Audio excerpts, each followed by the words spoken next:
You should just say that you have a very sexy voice. You have the sexy sick voice. Is that a thing? Winners never quit, and quitters never win. Quitters win all the time. Let us show you how on Quit Happens. Hey everyone, welcome to the next episode of Quit Happens. I'm your host, Lynn Marie Morski, and I just have a little disclaimer on this episode. When I recorded it, I was suffering from a very, very bad allergy attack, and I had completely lost my voice. But I had 2 podcast recordings scheduled that day, and I am not a flake. And I realize rescheduling is a possibility if you're sick, but I was determined to make it happen because it was just my voice. The rest of me was fine. I wasn't infecting the poor guests. So anyway, when you hear me struggling very hard to get any words out on this, just know I am trying my best to get you guys still the good information that I'd like you to get out of this episode, because this week we have Sarah Hassaine. Sarah is an inclusion and diversity expert currently working at Qualcomm here in San Diego. In her spare time, Sarah dances salsa and she works with refugees here. Sarah and I have a great chat. Sarah talks about when she didn't quit and what she learned from that and how she took what she learned and then applied it to a quit the next time that she faced a difficult circumstance. It's a great story. Sarah's just a delight. I hope you enjoy it as much as I did. So without further ado, hey everyone, Lynn Marie here. Yeah, my voice is basically gone, and as those of you who generally listen to the podcast know, I don't do that much talking anyway, so I figured there's no reason to cancel my podcast recordings for today because we're going to let my lovely friend Sarah do the talking. Hey, Sarah. Hi. You sound great. Sarah is reframing it as a sexy, sick voice, but yes. It's mostly just very frustrating to me.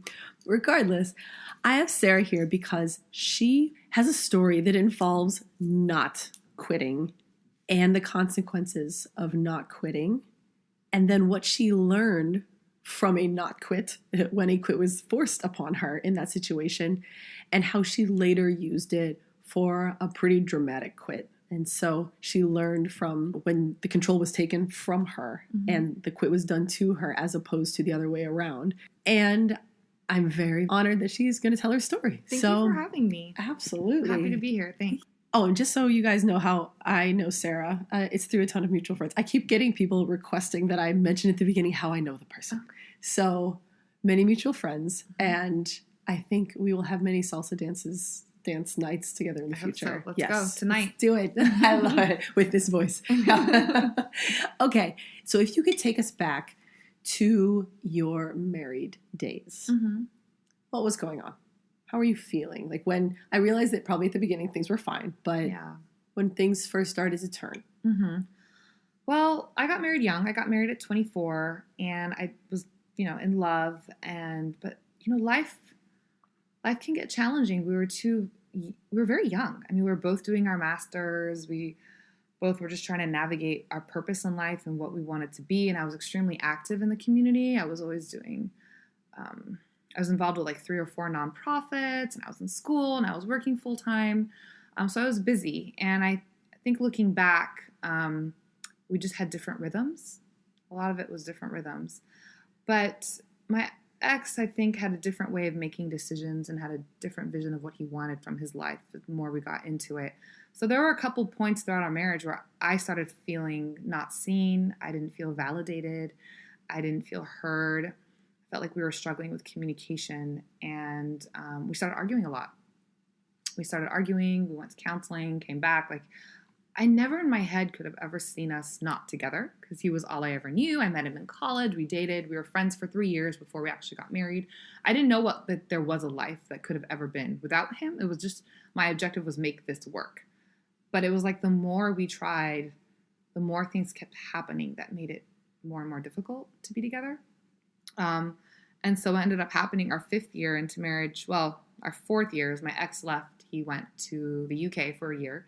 And I always joke how that was our best year because it really brought us close together. Our communication improved, level of attentiveness.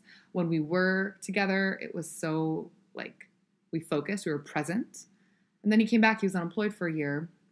And then he got a job in Riyadh, Saudi Arabia. And so I had to leave everything. I quit my job. I sold all of our furniture. I sold a lot of our things and relocated with him to Riyadh. And the situation for expat women in Saudi is that you're not allowed to work.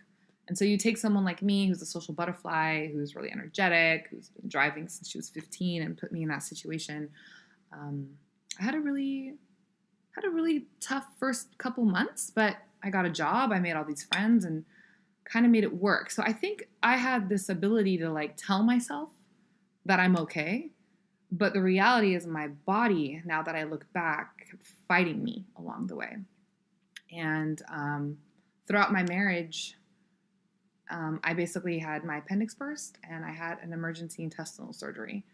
And it's only later in life when you look back and you piece things together, like I was having a lot of medical problems and I was ignoring them. And it was my body's cry for help.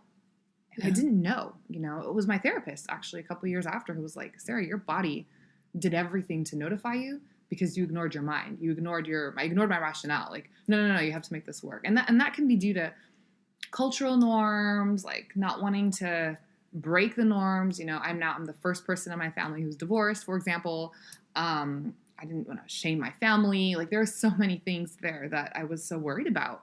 And so I thought the only option was to make this work, but my body definitely disagreed with me. Yeah, I love that you bring that up because it's one of the major things I want to bring out in this podcast is that so many people have medical issues. I mean, I've seen this as a doctor year after year. Is so many of the medical issues we have are from stress or just from being in the wrong situation. And people are like, why are you so driven to do this quitting business? And I'm like, well, because I see, in my patients that I see what happens when they don't quit situations. Yeah. I look back, I have a lot of empathy for, the girl I used to be. But my number one advice to anyone is to not ignore the signs, and to be aware of what you're doing to mask the pain that you're feeling.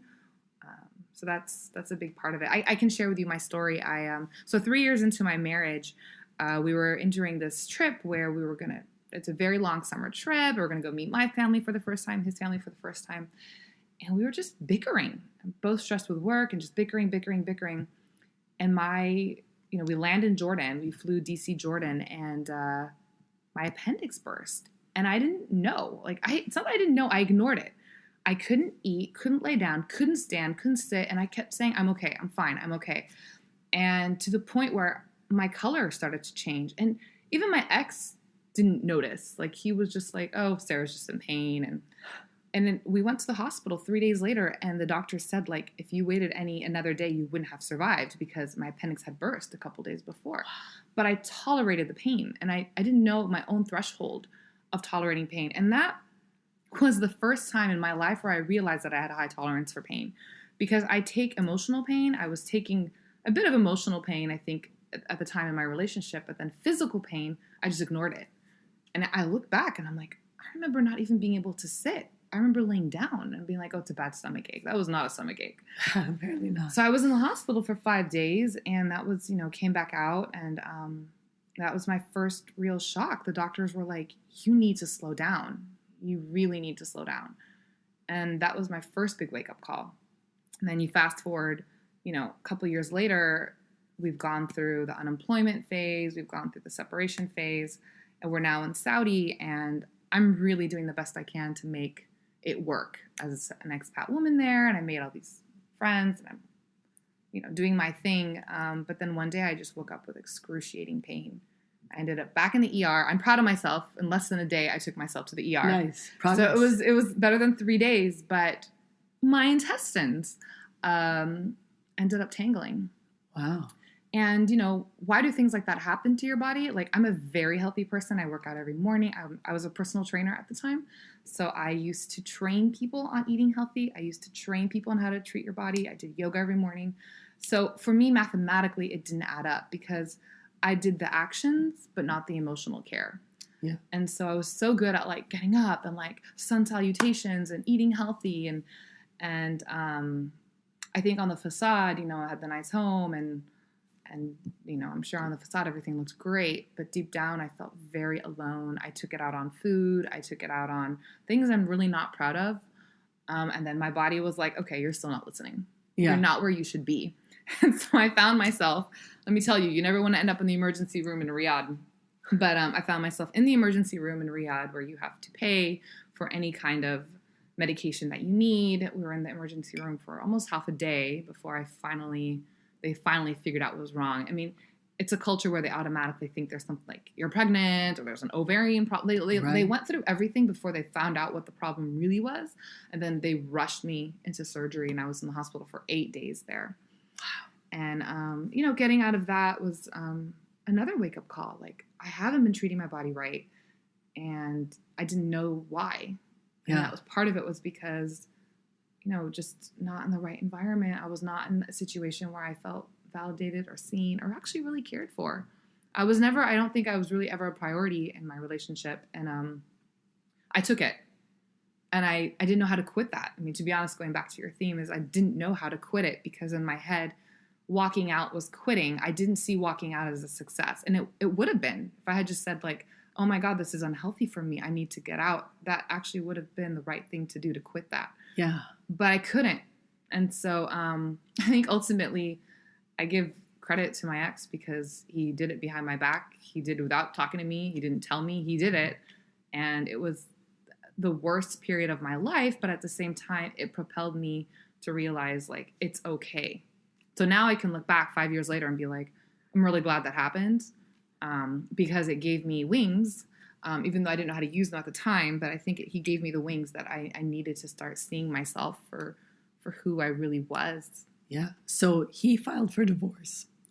Well, the ironic thing actually is that even though we're both American citizens, we were in Saudi, so we had resident cards. And there's no filing for divorce in a Muslim country. You just, as a man, it's a man's world. And so he just said, I want to divorce her 3 times. He needed 2 witnesses. I didn't need to be present. I wasn't. I was in San Diego. He was in Riyadh. And so he did it behind my back. Wow. Yeah. Interesting. Yeah. So there was the quit that was done for you. Yeah, it was done for me. Despite all of your body trying to get you to do it. I love that you phrased it as seeing the quit as a success. Like, it's not a failure. I mean, technically the marriage, quote unquote, fails, but that's not what needs to succeed in life. You need to, as a person, the people in the marriage need to succeed in life. Mm-hmm. And sometimes failing a marriage is succeeding in life. Yeah. I mean, there are 3 components to any relationship or a marriage. It's like, you have to cultivate yourself. The person has to work on himself or herself. And then there's the marriage component. And I think sometimes we feel like if the marriage component doesn't, get nurtured, then it's a failure. But ultimately, it's an experience. It's a mutual sharing of experiences. And that in itself can be viewed as a success. And trust me, I've done a lot of work on myself to get to this point. So I know that I can now say that, because a relationship doesn't work doesn't mean that it failed. It just meant that it wasn't the right relationship. Correct. And maybe just not even, for that time. Exactly. Yeah, for that time.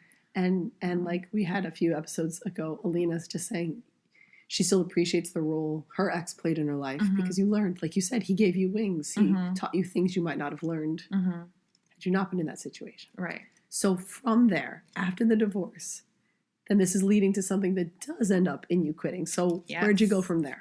So I had my low period for about 9 months, but then I did end up moving to Seattle. I got a job at Amazon. And in the meantime, I was really working on myself. I picked myself up and just focused on rebuilding and focusing on finding my values again, who I am and what I stand for.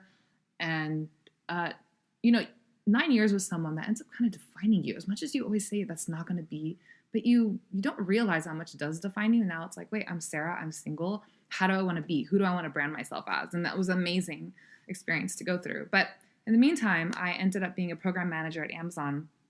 And I got hired by an awesome boss and was doing okay in the beginning. But then, as most teams do, they shift. Our team expanded and I got a new boss. And the dynamics just shifted. And it got so stressful. Stress, like, I know stress. Like, I thought I'm a type A, I'm busy. But it got to the point where, again, I started experiencing body problems in a way where I had palpitations. My boss would text at 11 p.m. or I'd be working on weekends or late into the evening.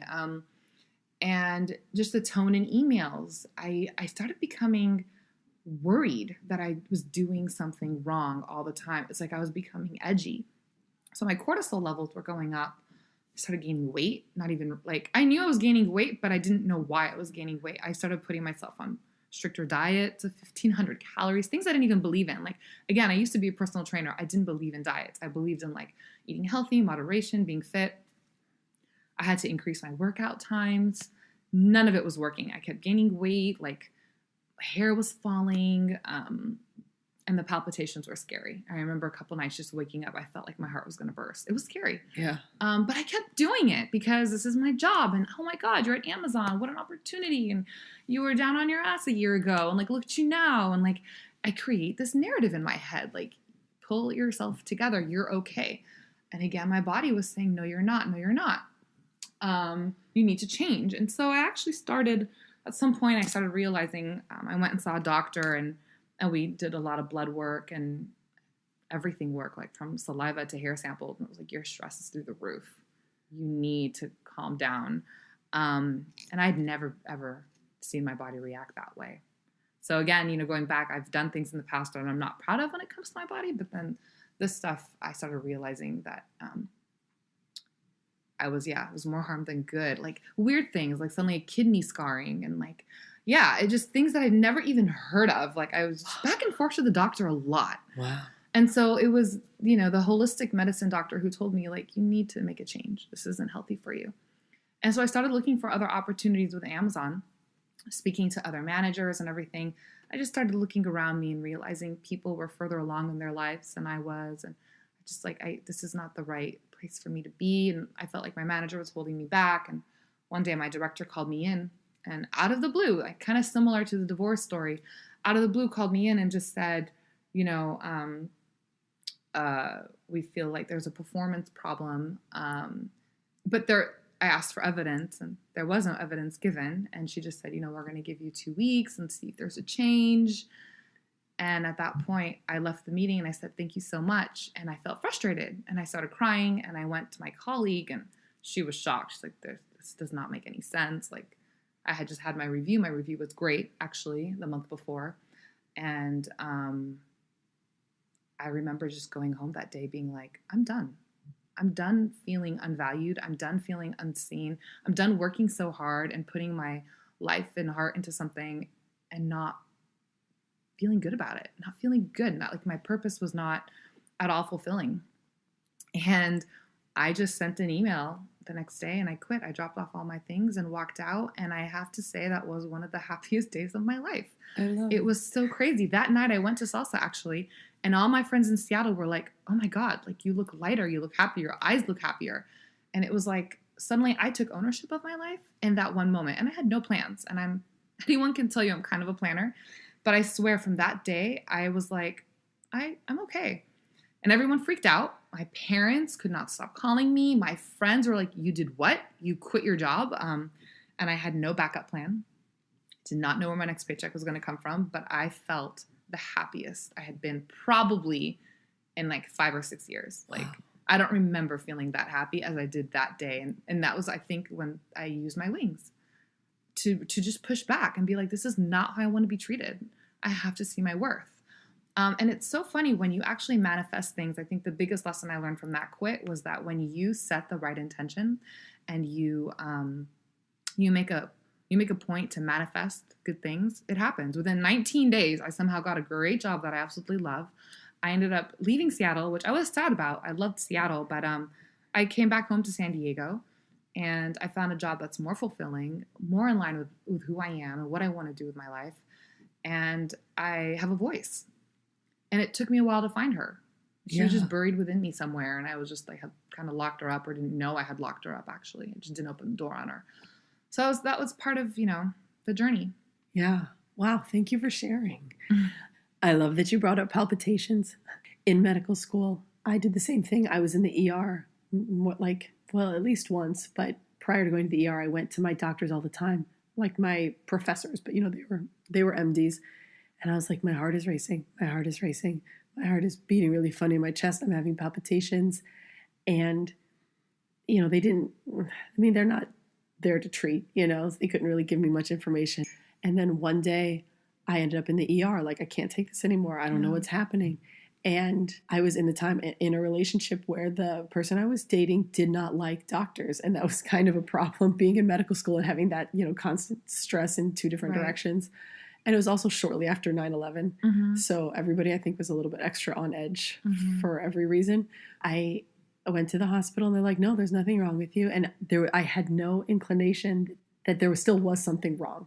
That's so much why I want to share parts of my story, parts of other people's story, because I just went back, just kept going about that relationship until I think about, they even like put a Holter monitor on me. They're like, Wow. here, take this Holter monitor, wear it for the weekend. We'll see if your heart does this thing again.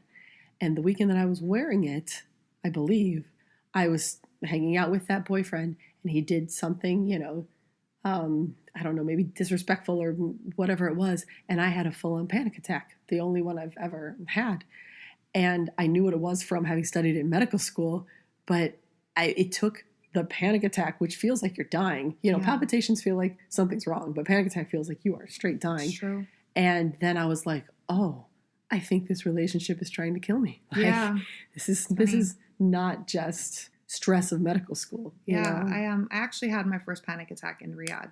And looking back, you can understand that why we do, but I know exactly how you felt. Like you can't stop. You can't stop. It's so scary. Yeah. It's really scary. So I appreciate you bringing those up because there's just this laundry list of symptoms that people don't know to pay attention to. And you can't fault somebody for not knowing what they don't know, right? So, your appendix burst, you're not supposed to immediately be like, oh, I'm in the wrong relationship, unless somebody tells you, hey, if you're having multiple intestinal problems, right. This is your gut telling you, hey, there's not something's wrong. And your gut houses your stress. And so it's so ironic for me because that's literally where all my stress was being housed and it would take it out. Like that's where all my problems were, in my stomach. And it's funny too, looking back now, I would react certain ways to foods depending what was going on. So my relationship with food was very complicated back then. Now I don't have any problems.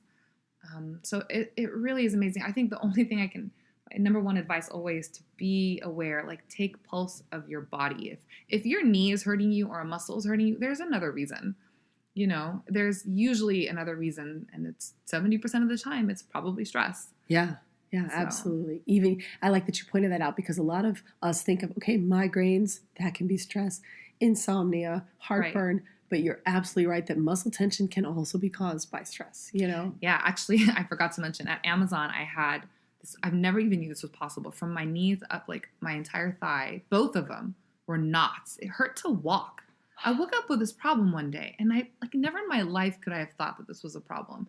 And I had to schedule an emergency massage. And she was just like, you have 1 million knots in your thighs. Why? And I mean, the lady said, she's like, you need to relax. You can't be stressing like this. And I was like, what? This has nothing to do with stress. Like that's how blind I was. I'm just, it took me a while to learn my lesson. Yeah. That's all I'm trying to do here is shorten the time for people to learn that lesson. Give them the tools to have that lesson. Because I always say quitting is a self-care tool and probably the most important one because you can't massage away a bad job. All the massage and the journaling and the meditation that can all soothe whatever is wrong, but the only cure is getting out, And of course, I advocate meditating, journaling when there's nothing wrong, there's all that self-care. But if you're self-caring to, like you said, an emergency massage because you can't walk because of the stress and the knots in your thigh, maybe quit the thing that's causing the stress and the knots in your thigh. No, it's so important, your message. I really salute you for everything you're trying to communicate. And I think what's really dangerous is if we don't listen to what you're saying and what others are trying to advocate, then life will deal you those lessons. It'll happen to you, and eventually we all learn them. I really do. Yeah, absolutely. You mentioned a quote you heard the other day. Oh, yes. Yes, I love this quote. It was advertising for a job, and it said, look forward to Mondays. And it just kind of made me think about purpose, like our purpose in life, and just to make sure that every day you're living your authentic self, whatever it is that you want to do, whether it's your hobby or your job or a community service that you're engaged in, that you have your purpose defined and that it makes you excited to wake up every day. Doesn't matter if it's Monday or Wednesday, but especially Sunday nights can be kind of dreary. Like, oh man, you have to wake up earlier. But actually, no, like you should be excited to wake up. Be like, yes, I do have to wake up because I have this awesome job I'm going to get to. And so building a life and finding your purpose in everything you do is so important. And it'll keep your body healthy. Indeed. I love that. I appreciate that you've added to the list of things that I tend to bring up as possible signs, weight gain. Yes. I think you mentioned, and I think this is one for some people who may need a more concrete, objective wake-up call is, and again, I'm not giving medical advice on this show, but if you go to a holistic doctor and you ask them for a cortisol test, they can actually measure your stress level. Yeah, it was amazing. I'm so glad. Like, I mean, I did take some steps. I don't want to make it sound like I did nothing, but I knew that there was something wrong. And I went and saw this holistic doctor, and he did saliva, hair, blood, everything. And I mean, it was so blatantly obvious in all my tests. But you do have to take ownership, make the time, set aside the money to invest in finding out what exactly is wrong. But I ended up getting into acupuncture. I was doing acupuncture twice a week to calm me down. Nice. Yeah, because sometimes you'll shake. It was really great. I saw it change within 3 or 4 weeks about how I was reacting to things. Like acupuncture totally calmed me down. Wow. It was That's good. great. Yeah, it was really good. And I started sleeping better. Nice. This is before the quit? Yes. And then I think that's part of it is actually 2 months before the quit. Doing acupuncture, realizing that the stress was really impacting me. And then when I had that conversation, I was like, I'm done. This is not worth it. Nice. There are other jobs, other managers, other teams, other cities. There's so much out there. And I think, the biggest thing is thinking that you're stuck somewhere. You're never stuck. There's so much out there. And there's that cheesy quote, the world is your oyster, but it's kind of true. There's so many amazing people out there, Lynn Marie being one of them. There's so many opportunities. I don't know. I'm so glad I did that. Like within a week, I'm applying to all these jobs. I'm talking to other teams. I just realized I'm not stuck. So the quit was the best thing I did. I love it. Thank you so much for sharing your story. Thank you. Thanks for having me. Absolutely. And since you have this time, are there any, I know you work with refugees, are there any refugee projects that you're working with that maybe other people who would want to volunteer can get involved in? Thank you. Thanks for bringing that up. Yes, I have been doing refugee work for a good 4 or 5 years. Right now in San Diego, I volunteer with this program called Teach and Learn Literacy that focuses on teaching refugees that move here how to speak and read and write English. A lot of it's also cultural training. And we work with Syrian, different countries in Africa, Burmese. I focus on a Syrian family. If you're interested in tutoring, you could probably find me through Lynn Marie or Google TAL, Teach and Learn Literacy San Diego, and you will actually find the program there. I'd love to connect and tell you more. We need volunteers. You work in pairs of 3 with a family, and it has been such a rewarding experience. It's taught me a lot of patience. It's taught me that no matter how bad you think your life is, it's really not. You always stay positive. To appreciate the little things in life. They keep me grounded, and they're kind of the highlight of my week, actually. Oh. So, yeah, definitely look into that. Very cool. Thank you again, Sarah. Thank you. All right. For everyone else out there, until next time, happy quitting.